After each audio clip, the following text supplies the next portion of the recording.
नमस्कार, MP online में आपका स्वागत है। आज हम जानेंगे कि किस प्रकार से फर्म एंड सोसाइटी में रजिस्ट्रेशन प्रोसेस किया जाता है और अप्रूव होने के बाद उस पर किस प्रकार से ई साइन की प्रोसेस हम करेंगे। ये सभी जानकारी आज हम आपको बताएंगे। इसके लिए हम सबसे पहले एड्रेस बार में URL डालते हैं फर्म सोसाइटी के लिए rfs.mponline.gov.in। URL डालने के बाद कुछ इस प्रकार का पेज ओपन होगा। यहाँ पर लॉगिन का ऑप्शन दिया गया है। अगर आप एग्जिस्टिंग यूजर हैं, आपका पहले से आईडी पासवर्ड बना हुआ है, तो आईडी पासवर्ड डालकर यहाँ पर लॉगिन कर लीजिएगा। और अगर आप न्यू यूजर हैं, नया साइन अप करना चाह रहे हैं या नया रजिस्ट्रेशन करना चाह रहे हैं, तो इस लिंक पर क्लिक कर आप नया रजिस्ट्रेशन कर सकते हैं। हम न्यू यूजर पर क्लिक करके नया रजिस्ट्रेशन करते हैं। यहाँ पर ईमेल आईडी और ओटीपी आपसे पूछा जा रहा है, तो सबसे पहले हम ईमेल आईडी यहाँ पर क्लिक करेंगे। यहाँ पर हम अपनी ईमेल आईडी मेंशन करते हैं। ईमेल आईडी एंटर करने के बाद ऑप्शन दिया गया है गेट ओटीपी का, हम इस पर क्लिक करते हैं। जो हमें ओटीपी प्राप्त हुआ है हमारे मेल आईडी पर, उसको हम यहाँ एंटर करते हैं और इसके बाद सबमिट करते हैं। अब देखिए, एक हमने ओटीपी के थ्रू हम यहाँ पर एंटर हो गए हैं। अब इसके बाद हमें दो ऑप्शन दिए जा रहे हैं पंजीकरण का प्रकार, फर्म एवं सोसाइटी के लिए। तो हम यहाँ पर सोसाइटी का पंजीयन करने जा रहे हैं, इसलिए हम यहाँ पर सोसाइटी पर क्लिक कर देते हैं। और अगर आप फर्म का करना चाहें तो फर्म का कर सकते हैं।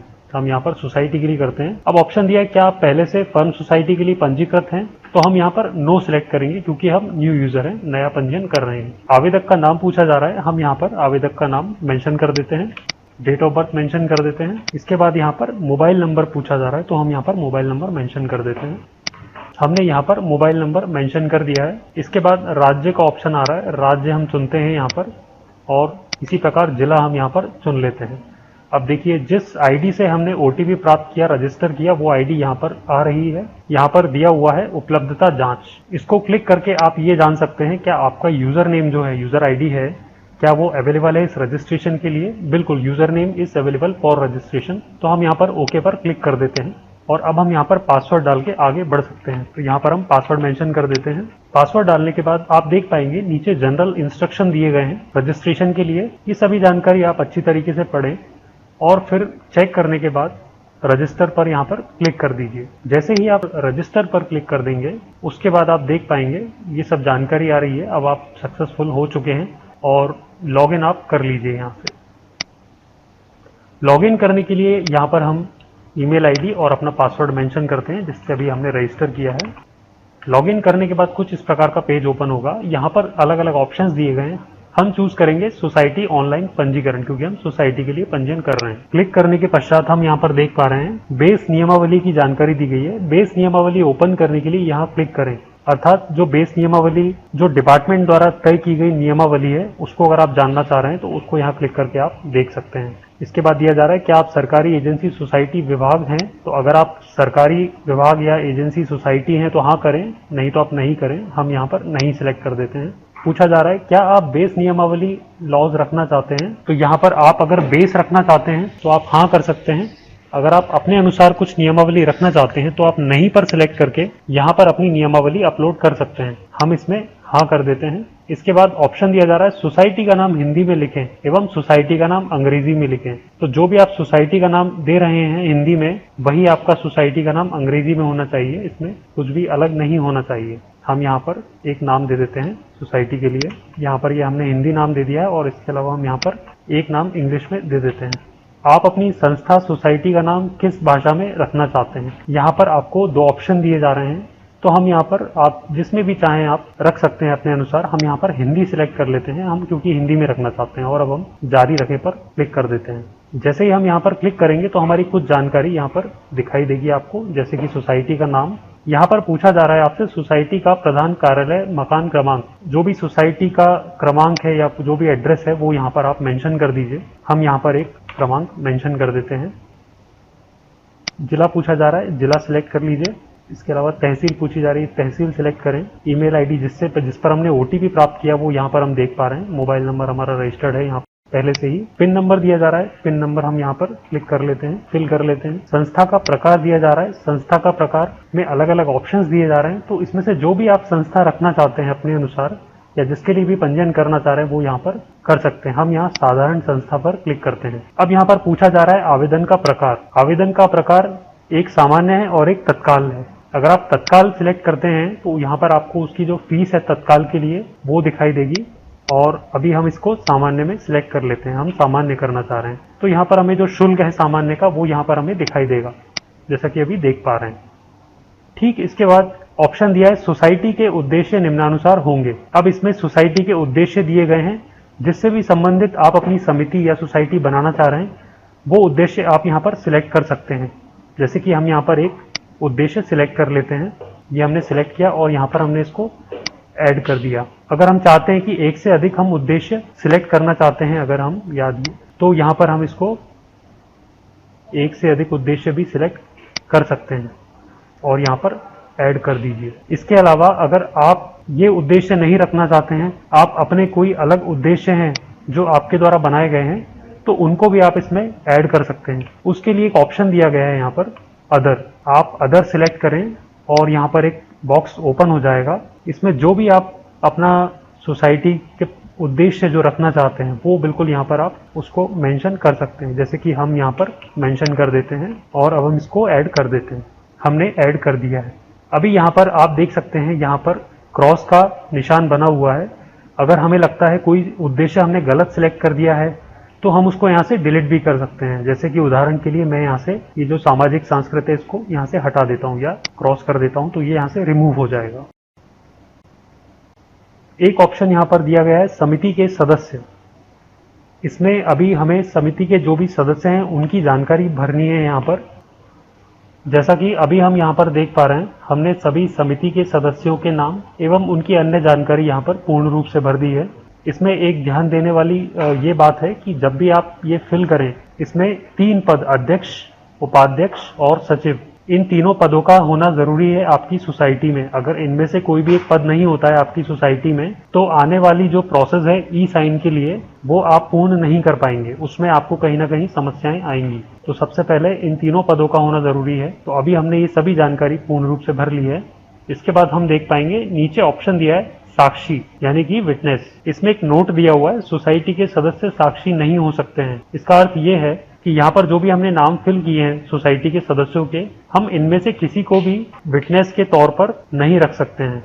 तो हम यहाँ पर जो भी विटनेस है उनका नाम भर लेते हैं। हमने यहाँ पर नाम फिल कर लिया है विटनेस का। अब यहाँ पर पूछा जा रहा है साक्षी के पिता पति का नाम। हम यहाँ पर उनके पिता का नाम फिल कर लेते हैं। यहाँ पर उनका पता पूछा जा रहा है, पूर्ण पता, तो यहाँ पर उनका पता भी मेंशन कर लेते हैं। हमने ये जानकारी भर दी है। अब हम देख पा रहे हैं सोसाइटी से संबंधित दस्तावेज चुने जो कि अपलोड किए जाने हैं। यहाँ पर नियमावली को टिक कर लेते हैं। पदाधिकारी के पहचान पत्र एवं पते की जानकारी, इसको भी हम सिलेक्ट कर लेते हैं। यहाँ पर पूछा जा रहा है पदाधिकारी का पद जिसके दस्तावेज अपलोड किए जा रहे हैं। तो यहाँ पर हम जो भी सदस्यों के नाम हैं उनमें से जो भी पद हम लेना चाह रहे हैं या जिनको भी बनाना चाह रहे हैं या जिनके दस्तावेज अपलोड करना चाह रहे हैं उनको हम सिलेक्ट कर लेते हैं। हम यहाँ पर अध्यक्ष चुन लेते हैं। जैसे ही हम अध्यक्ष चुनेंगे तो अध्यक्ष का जो नाम है यहाँ पर आप देख पाएंगे ऑटोमेटिक ये फिल होके आ गया है। इसी प्रकार पहचान पत्र के लिए आप यहाँ पर जो डॉक्यूमेंट है वो चूज करें। हम ड्राइविंग लाइसेंस चुन लेते हैं, पहचान पत्र का क्रमांक भर लेते हैं। इसके बाद पते के लिए पूछा जा रहा है, पते के लिए हम वोटर ID सिलेक्ट कर लेते हैं। आप जो चाहे डॉक्यूमेंट जो आपके पास हो वो यहाँ पर अटैच कर सकते हैं या भर सकते हैं। पते का हम क्रमांक दे देते हैं। इसके बाद हम यहाँ पर प्रीव्यू पर क्लिक करते हैं, सभी जानकारी देख लेते हैं सही है। प्रीव्यू पर क्लिक करेंगे तो अभी हमारी जो भी जानकारी हमारे द्वारा भरी गई है वो सभी जानकारी यहाँ पर आएगी। नीचे आते हैं, नीचे हम देखेंगे यहाँ पर ऑप्शन दिया है बैक और सेव का। अगर हमें लगता है कोई भी जानकारी जो हमारे द्वारा भरी गई है अगर वो गलत है या त्रुटि है तो हम उसको यहाँ पर बैक पर क्लिक करके सुधार कर सकते हैं उसमें। और अगर सभी जानकारी सही होती है तो हम यहाँ सेव पर क्लिक करके आगे बढ़ेंगे। जैसे ही हमने सेव पर क्लिक किया है सभी जानकारी हम देख पा रहे हैं जो हमारे द्वारा भरी गई है वो यहाँ पर दिखाई देगी। यहाँ पर आप देख पाएंगे नीले अक्षरों में कुछ जानकारी यहाँ पर लिखी हुई है। उसके बाद यहाँ पर एप्लीकेशन नंबर दिया गया है। इस एप्लीकेशन नंबर को आप अपने पास नोट करके रख लें। फिर यहाँ पर आप देख पाएंगे proceed to payment for registration fees, यानी कि यहाँ से आपको चालान की फीस भरनी है। जैसे ही आप इस ऑप्शन पर क्लिक करते हैं चालान फीस के लिए, ये पेज सीधा रिडायरेक्ट होगा MP ट्रेजरी की वेबसाइट पर। वहां से आप अपना चालान पेमेंट कर सकते हैं। जैसे ही आप चालान पेमेंट करेंगे वहां पर 28 अंकों का एक चालान नंबर जारी होगा। वो 28 अंकों के चालान नंबर को आपको नोट करना होगा, क्योंकि आने वाले प्रोसेस में उन नंबरों को आपको वहां पर अंकित करके फॉर्म आगे बढ़ाना होगा। ट्रेजरी का पेमेंट करने के बाद आपको दोबारा से वेबसाइट ओपन करनी है। यहाँ पर आपको लॉगिन के लिए ऑप्शन दिखाई देगा, हम यहाँ पर दोबारा से लॉगिन कर लेते हैं। यहाँ पर हमने लॉगिन कर लिया है। अब देखिए हम यहाँ पर ऑप्शन देख पा रहे हैं अनपेड आवेदन का। अनपेड आवेदन पर क्लिक करने के बाद हम देख पाएंगे यहाँ पर सोसाइटी आवेदन का ऑप्शन दिया है, इसको क्लिक करते हैं हम। यहाँ पर हमारी सोसाइटी का एप्लीकेशन नंबर और उससे संबंधित जो भी जानकारी है वो देख पाएंगे। ऑप्शन दिया जा रहा है प्रोसीड टू पेमेंट के लिए। जैसे प्रोसीड टू पेमेंट पर क्लिक करेंगे, भरी हुई जानकारी यहाँ पर दिखाई देगी हमें, और यहाँ पर नीचे देखेंगे कुछ डॉक्यूमेंट्स के लिए जानकारी दी जा रही है। यहाँ पर हमें कुछ डॉक्यूमेंट्स अपलोड करने होंगे इसमें, जिसमें कि फोटो अपलोड करना है जेपीजी फॉर्मेट में 50 केबी के अंदर। हम यहाँ पर फोटो अपलोड कर लेते हैं। यहाँ पर हमने फोटो अपडेट कर ली है। इसके बाद इसके सामने देखिए यहाँ पर चुने का ऑप्शन आ रहा है। चुने में से हमने जिनका भी फोटो अपलोड किया है समिति के सदस्यों में से, उनका हम नाम यहाँ पर सिलेक्ट कर लेते हैं। जैसे हमने इनका फोटो यहाँ पर अपडेट किया है तो इनका नाम हमने यहाँ सिलेक्ट कर लिया है। इनका जो भी पहचान संख्या है, पहचान प्रमाण पत्र है, वो भी हम यहाँ पर अपडेट करेंगे, जो कि पीडीएफ फॉर्मेट में होगा। इसके बाद पते का जो प्रमाण है वो भी हम यहाँ पर अपडेट कर देते हैं। ये सभी चीज़ें अपडेट होने के बाद हम देख पाएंगे पोर्टल फीस की जानकारी, और जो भी फीस है वो यहाँ पर हमें दिखाई दे रही है। इसके बाद हम यहाँ पर सेव डॉक्यूमेंट पर क्लिक कर देते हैं। सेव डॉक्यूमेंट पर क्लिक करने के बाद हम देख पाएंगे हमारे फॉर्म में जो डॉक्यूमेंट अपलोड किए हैं वो सभी यहाँ पर दिखाई देंगे। आप उन्हें चेक कर सकते हैं क्लिक करके कि जो डॉक्यूमेंट लगाया है वो सही है या नहीं। इसके बाद फीस की जानकारी दी जा रही है। अब जो कि आपने पेमेंट किया था पहले ट्रेजरी पर, ट्रेजरी की वेबसाइट पर 28 अंकों का जो चालान संख्या जनरेट हुआ था, वो चालान नंबर आपको यहाँ पर मेंशन करना होगा। हम वो चालान नंबर यहाँ पर मेंशन कर देते हैं। 28 अंकों का चालान नंबर हमने यहाँ पर दर्ज कर दिया है, और अब हम प्रोसीड टू पेमेंट पर क्लिक करते हैं। प्रोसीड टू पेमेंट पर क्लिक करने पर हमें ये पेज दिखाई देगा जहाँ पर पेमेंट के अलग अलग ऑप्शन है, नेट बैंकिंग और इसके अलावा पेटीएम और भी अन्य जानकारी दी गई है। तो यहाँ पर हम किसी को भी सिलेक्ट करके यहाँ से पेमेंट कर सकते हैं। जैसा कि हमने अपने आवेदन पर पेमेंट कर दिया था और पेमेंट होने के बाद हमारा आवेदन डिपार्टमेंट को सबमिट हो जाता है, तो अब हम हमारे आवेदन जो है हमने एप्लीकेशन किया है उसकी हम स्थिति चेक करेंगे, उसका हम स्टेटस ट्रैक करेंगे। तो सबसे पहले हम वेबसाइट पर लॉगिन कर लेते हैं। यहाँ पर हम लॉगिन कर लेते हैं। अब हम यहाँ पर ऑप्शन देख पा रहे हैं आवेदन की स्थिति देखें। हम आवेदन की स्थिति पर क्लिक करते हैं, पंजीयन पर क्लिक करेंगे। अब यहाँ पर आप देख सकते हैं एक लाइन यहाँ पर लिखी हुई आ रही है पॉपअप विंडो में, आपके आवेदन में आपत्तियां ली गई हैं, उनमें सुधार करने के बाद पुनः आवेदन करें। इसका अर्थ ये है कि हमने जो डिपार्टमेंट को हमारा एप्लीकेशन सबमिट किया था, पेमेंट किया था, डिपार्टमेंट से ये हमारा एप्लीकेशन चेक किया गया, उसमें कुछ कमियां पाई गई हैं या उसमें कुछ त्रुटियां पाई गई हैं डिपार्टमेंट के लेवल पर, तो उन्होंने हमें हमारा एप्लीकेशन फिर से पुनः देखा जाए तो वापस किया है ताकि हम उसमें कुछ सुधार कर सकें। तो अब हम इसमें चेक करेंगे कि हमें इसमें क्या सुधार करना है। ऊपर हम देखेंगे click to view raised objection, यानी कि डिपार्टमेंट ने जो हमें ऑब्जेक्शन दिया है वो क्या है, वो यहाँ पर क्लिक करके देखते हैं। देखिए अब ये विंडो ओपन हो गई है। इसमें हम देख सकते हैं विभाग ने हमें जो आपत्ति लगाई है, यहाँ पर देखिए नंबर 1 पॉइंट दिया हुआ है, संस्था के नाम में परिवर्तन करें, प्रस्तावित नाम से पंजीयन करना संभव नहीं है। इसका अर्थ ये है कि डिपार्टमेंट ने हमें ये बताया है कि हमने जो संस्था का नाम लिया है वो उचित नहीं है, वो ठीक नहीं है और हमें उसे चेंज करना होगा। सोसाइटी का नाम हमने लिया था प्रयाग समिति, ठीक है। अभी देखिए ये यहाँ पर हाईलाइट है, हम इसे एडिट कर सकते हैं। तो हम इस नेम को कुछ और करेंगे। अब हम इस नेम को परिवर्तित कर देते हैं। हम यहाँ पर जो हमें ऑब्जेक्शन दिया गया है विभाग से हमारे सोसाइटी के नाम के लिए, तो हम उसे चेंज करके हमने उसको कर लिया है प्रयाग सेवा समिति। अब हम यहाँ पर इसे सबमिट कर देते हैं। अपनी सारी जानकारी एक बार चेक कर लेते हैं, जो भी हमने जानकारी फिल की थी। अब हम इसे यहाँ पर सबमिट कर देते हैं। प्रीव्यू का ऑप्शन दिया जा रहा है, प्रीव्यू करेंगे यहाँ पर। इसके बाद देखेंगे जो भी जानकारी है हमारी यहाँ पर भरी हुई हमको दिखाई देगी। हमारे जो एड्रेस आईडी प्रूफ थे ऑलरेडी अपलोड हैं। अब हम यहाँ पर इसको अपडेट कर देते हैं। अपडेट पर क्लिक करते हैं। अपडेट पर क्लिक करने के बाद आप देख पाएंगे सोसाइटी की जानकारी अपडेट हो गई है, यानी कि जो ऑब्जेक्शन आया था वो हमने उसको सबमिट कर दिया है। जैसा कि अभी हमने देखा है कि फॉर्म हमारा अपडेट हो गया है, यानी कि ये जो आपका फॉर्म है ये डिपार्टमेंट को सबमिट हो चुका है एक बार फिर से, और अब इस पर डिपार्टमेंट जो है आगे के लिए कार्रवाई करेंगे। और इसके लिए हमें आने वाले समय में हमारा स्टेटस जरूर देखते रहना है। कोई भी स्टेटस में अगर कोई भी अपडेट होता है डिपार्टमेंट की तरफ से कोई भी जानकारी, तो हम यहाँ पर देख पाएंगे। डिपार्टमेंट की तरफ से लगाया हुआ ऑब्जेक्शन हम क्लियर कर चुके थे यहाँ से, और अब हम स्टेटस देखते हैं एक बार हमारे एप्लीकेशन का। सबसे पहले लॉगिन करते हैं। लॉगिन करेंगे, ऑप्शन है आवेदन की स्थिति देखें, यहाँ पर क्लिक करेंगे। पंजीयन पर जाएंगे, ओके करेंगे। अब देखिए यहाँ पर हम देख पा रहे हैं हमारा फॉर्म ओपन हो गया है, पूरी जानकारी ओपन हो गई है।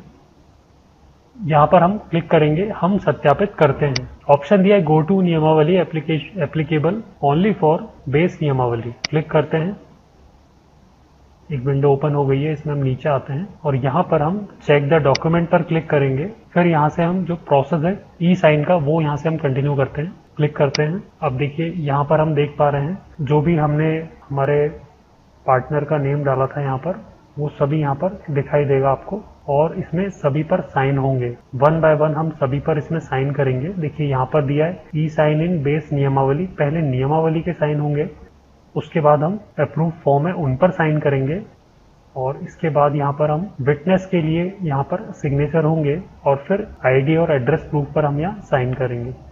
तो ये प्रोसेस हम यहाँ से कंप्लीट करेंगे। अब हम यहाँ पर ई साइन करेंगे, लेकिन इसमें सबसे पहले आपको ये ध्यान रखना होगा, जैसे कि मैंने फॉर्म फिल करते वक्त आपको बताया था कि जो भी हम यहाँ पर मेंबर के नेम डालते हैं, विटनेस जो होंगे वो इनमें से नहीं होना चाहिए। विटनेस आपको किसी अन्य व्यक्ति को बनाना है जिनका नेम इसमें मेंशन ना हो। ये आपको मैंने पहले बताया था जब आपको मैंने फॉर्म भरने की जानकारी दी थी। उस वक्त फॉर्म भरते टाइम हमने जिस व्यक्ति का नाम दिया था विटनेस में, उन्हीं का हम यहाँ पर सिग्नेचर करेंगे जो विटनेस के लिए ऑप्शन दिया हुआ है, ई साइन फॉर विटनेस, इस ऑप्शन में।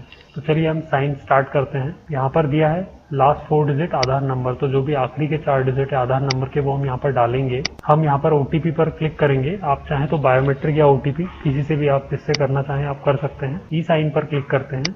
ई साइन पर क्लिक करेंगे तो इस प्रकार का विंडो आपको दिखाई देगा। यहाँ पर हम अपना आधार नंबर डालेंगे। हमने आधार नंबर डाल दिया है। अब हम गेट ओटीपी पर क्लिक करेंगे। जैसे ही गेट ओटीपी पर क्लिक करेंगे वैसे एक ओटीपी हमें प्राप्त होगा, उसे यहाँ पर डालकर सबमिट करना होगा हमें। तो चलिए हम प्रोसेस करते हैं। जैसे ही हम ओटीपी डालकर सबमिट करते हैं ये पेज ओपन होगा। यहाँ लिखा हुआ ई साइन रिस्पॉन्स और यहाँ पर हम देख पा रहे हैं डाउनलोड फाइल का ऑप्शन दिया है। तो सबसे पहले हम इसे डाउनलोड करके चेक करेंगे कि क्या साइन हो पाए हैं यहाँ पर या नहीं। डाउनलोड पर क्लिक करेंगे, फाइल हम ओपन करते हैं। नीचे आएंगे तो हम देखेंगे यहाँ पर क्वेश्चन मार्क हमें यहाँ पर दिखाई दे रहा है। ये क्वेश्चन मार्क दिखने का मतलब है कि यहाँ पर साइन का जो प्रोसेस कंप्लीट हो गया है। और अगर आपको यहाँ पर क्वेश्चन मार्क नहीं दिखता है या मान लीजिए यहाँ पर सिग्नेचर प्रॉपर नहीं हो पाते हैं, तो हम इस विंडो पर आएंगे। यहाँ पर देखेंगे यहाँ पर 2 ऑप्शन दिए हैं, एक दिया हुआ है ओके और एक दिया हुआ है नॉट ओके। तो अगर आपको लगता है साइन प्रॉपर नहीं हुए हैं तो आप नॉट ओके पर क्लिक करके दोबारा साइन कर सकते हैं, लेकिन हमने अभी चेक किया है साइन हो गए हैं तो हम यहाँ पर इसको ओके कर देंगे।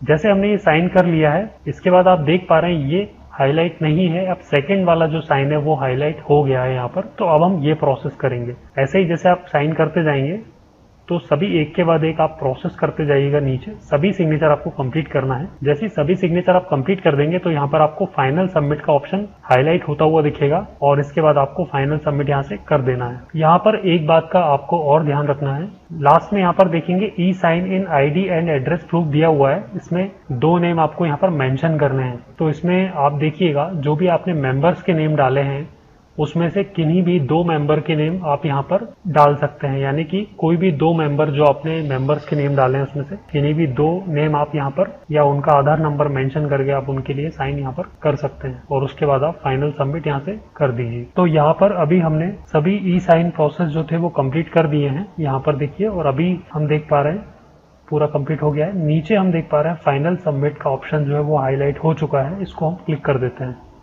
जैसे ही हम इस पर क्लिक करेंगे तो हमारा जो एप्लीकेशन है वो डिपार्टमेंट को सबमिट हो जाएगा फाइनली। और अब इस पर डिपार्टमेंट प्रोसेस करेंगे आने वाले सर्टिफिकेट के लिए या जो भी जनरेशन का प्रोसेस है वो विभाग की तरफ से कंप्लीट होगा। जैसा कि हमने फॉर्म डिपार्टमेंट को सबमिट कर दिया था तो अब हम अपने एप्लीकेशन का स्टेटस चेक करते हैं। यहाँ पर हम लॉगिन करते हैं, आवेदन की स्थिति चेक करते हैं, पंजीयन टिक करेंगे। देखिए यहाँ पर दिया गया है कुछ आपत्तियां ली गई हैं, यानी कि जो डिपार्टमेंट है उन्होंने एलएसजी ऑब्जेक्शन हमें भेजा है। तो यहाँ पर जो आपत्ति ली गई है डिपार्टमेंट से उसे हमें क्लियर करना होगा। ये जानकारी पढ़ें और यहाँ पर ओके क्लिक करें। इसके बाद ये फॉर्म यहाँ पर ओपन होगा और इसके साथ ही जो आपत्ति दी गई है उसका मेल भी डिपार्टमेंट ने हमें यहाँ पर किया है। तो हम मेल चेक कर लेते हैं। ये देखिए मेल कुछ इस प्रकार से आपको दिखाई देगा जो डिपार्टमेंट से ऑब्जेक्शन हमें दिया गया है उसके लिए। तो हम यहाँ पर जाएंगे और यहाँ पर हम इसे सत्यापित करते हैं और यहाँ पर क्लिक करेंगे हम। इसके बाद नीचे आएंगे, फिर यहाँ पर हम चेक द डॉक्यूमेंट पर टिक करेंगे और यहाँ पर कंटिन्यू करेंगे ई साइन, क्योंकि हमें ई साइन का प्रोसेस यहाँ से कंप्लीट करना है। ई साइन पर क्लिक करने के बाद हम यहाँ पर देख पाएंगे कुछ इस प्रकार का पेज ओपन होगा। इसमें सभी मेंबर्स की डिटेल दी गई है और सबके आगे एक ई साइन का ऑप्शन दिया गया है। तो सभी के लिए हम 1 बाय 1 प्रोसेस करेंगे, जैसा कि हम पहले साइन कर चुके हैं। ठीक इसी प्रकार से 1 बाय 1 सभी को हम ई साइन कंप्लीट करेंगे। तो यहाँ पर अभी हमने सभी ई साइन प्रोसेस जो थे वो कंप्लीट कर दिए हैं, यहाँ पर देखिए। और अभी हम देख पा रहे हैं पूरा कंप्लीट हो गया है। नीचे हम देख पा रहे हैं फाइनल सबमिट का ऑप्शन जो है वो हाईलाइट हो चुका है। इसको हम क्लिक कर देते हैं। जैसे ही हम इस पर क्लिक करेंगे तो हमारा जो एप्लीकेशन है वो डिपार्टमेंट को सबमिट हो जाएगा फाइनली।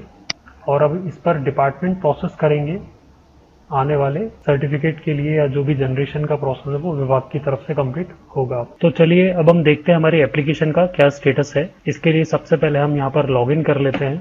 लॉगिन करने के बाद हम देखेंगे यहाँ पर कुछ ऑप्शन दिए गए हैं और एक ऑप्शन इसमें हम देख पा रहे हैं पंजीयन सर्टिफिकेट डाउनलोड करें, यानी कि हमारा जो सर्टिफिकेट है वो डिपार्टमेंट से अप्रूव जनरेट हो गया है। इस पर क्लिक करते हैं। जैसे ही क्लिक करेंगे यहाँ पर हम देख पाएंगे सर्टिफिकेट डाउनलोड होता हुआ आपको दिखाई देगा। इसको ओपन करेंगे हम यहाँ से तो देखेंगे हमारा जो सर्टिफिकेट है जो डिपार्टमेंट से जनरेट हुआ है वो कुछ इस तरीके से दिखाई देगा। पूरा हमारी जानकारी दी गई है उस पर, और नीचे देखेंगे तो क्वेश्चन मार्क है, यानी कि जो डिजिटल साइन है वो भी कंप्लीट हो चुके हैं यहाँ पर, और हमारा सर्टिफिकेट जो है फाइनली डिपार्टमेंट से जनरेट हो गया है और हमने इसे डाउनलोड कर लिया है। तो हमने यहाँ पर देखा कि किस प्रकार से सोसाइटी में रजिस्ट्रेशन करेंगे, उनके ऑब्जेक्शंस जो डिपार्टमेंट से दिए जाएंगे वो क्लियर करेंगे, और साथ में लास्ट प्रोसेस जिसमें आप अपना सर्टिफिकेट कैसे डाउनलोड कर सकते हैं। तो यहाँ पर हमने ये प्रोसेस कंप्लीट कर ली है।